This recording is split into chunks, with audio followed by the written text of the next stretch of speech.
One of the most common questions I get is, why do I have POTS and then a bunch of other stuff too?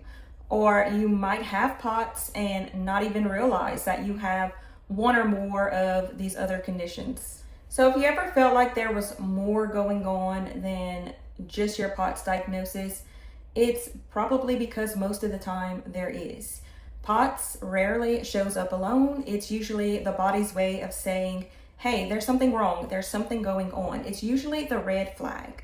So today I want to talk about, why does POT show up with all of these other conditions? I mean, a lot of us over the years end up finding out we have 4 or 5 different conditions, and it can feel like your body is just falling apart, and a lot of people want to know why. Why does one thing lead to another? So just keep in mind, this video is not about diagnosing anyone. It's just talking about the patterns that we see over and over. And once you learn about it and things start making sense, it just makes everything a lot less scary, because when you don't know what's going on with your body, it can be very scary. It can affect your mental health. Knowledge is power, and the more we understand what's going on with our bodies, the more we can advocate for ourselves. And if you haven't already subscribed to my channel, go ahead and do that, because I will try to get more videos out in the near future and do a lot more deep dives on all of these different topics. So we talked about in my previous video about POTS and how it's a disorder of the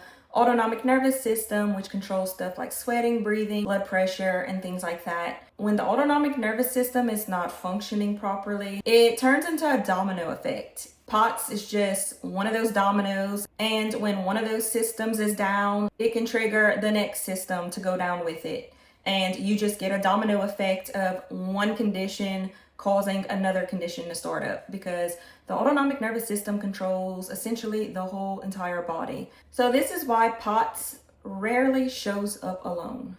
One of the most common overlaps with POTS is joint hypermobility or hypermobile EDS. I actually have both POTS and hypermobile EDS.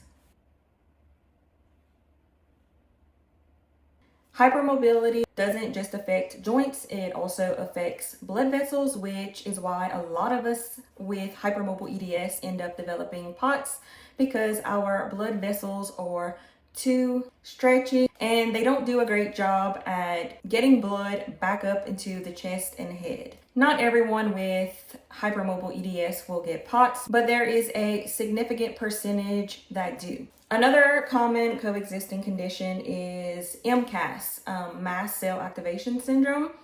I actually have that one too. And when you have all three, POTS, hypermobile EDS, and MCAS, they call it the trifecta. That's what my doctor calls it when you have all three. And it's actually really common. With MCAS, you can have allergic type reactions to random things such as friction on your skin, being out in sunlight, certain foods, fragrances. I'll break out even if I get hot or sweaty. Just sweating will make me break out in hives, and I get rashes on my cheeks almost every day. A lot of people with MCAS also deal with stomach issues. That was actually one of the first signs for me. I was having horrible indigestion and heartburn every night. And I found out around a year later, once the hives started, that I had MCAS. So that is another common coexisting condition.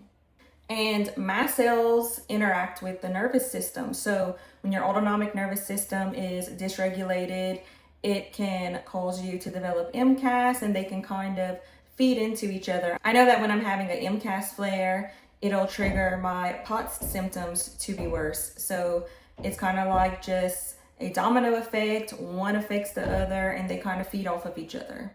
Another coexisting condition that doesn't get talked about enough is small fiber neuropathy. I found out that I had small fiber neuropathy and POTS pretty much at the same time. I had a skin punch biopsy, and that's how I found out that I have small fiber neuropathy. The small nerve fibers run all throughout your body, and they regulate things like digestion, blood pressure, heart rate, breathing, temperature. So when these tiny little microscopic nerve fibers are damaged, then you can develop autonomic dysfunction. And according to Dysautonomia International, over 50% of POTS patients have small fiber neuropathy, which is huge. That is a very significant number of POTS patients who also have small fiber neuropathy when they're tested. And also with small fiber neuropathy, some other symptoms that are common are burning and tingling or throbbing in your hands and feet, especially your feet at night. That was one of my very first noticeable symptoms that I was like, okay, something's going on. Something's wrong with my body. There were small signs before that. I was always exhausted, even as a child, but this was something that really stood out. And so that's a very common symptom with small fiber neuropathy, the burning and tingling in the hands and feet. And then it can also affect your autonomic nerve fibers as well, which is the sweating, heart rate, temperature and all that. Another common thing seen is autoimmune disorders. The autonomic nervous system and the immune system communicate constantly. Not everyone with POTS is going to have an autoimmune condition, but it is something that is seen commonly enough. And another overlap that some of you might be surprised by is a lot of us are also neurodivergent. A lot of us either have ADHD or autism or both. I have ADHD, my brother has autism, and my daughters have ADHD, and we have a ton of people in my extended family that also have hypermobile EDS, POTS, and ADHD.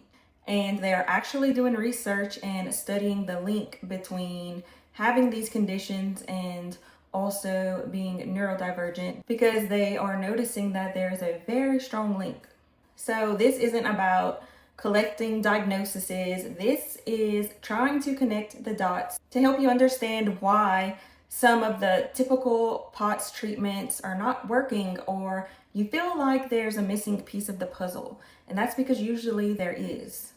And this is another reason why treatment is so individualized, because so many of us have all of these other coexisting conditions. So what works for one POTS patient might not work for the next. So you can't go in thinking that, okay, I'm going to treat this patient the way I treat every other patient, because that typically is just not going to work. This is not all of the coexisting conditions you can have. It's just some of the more common ones.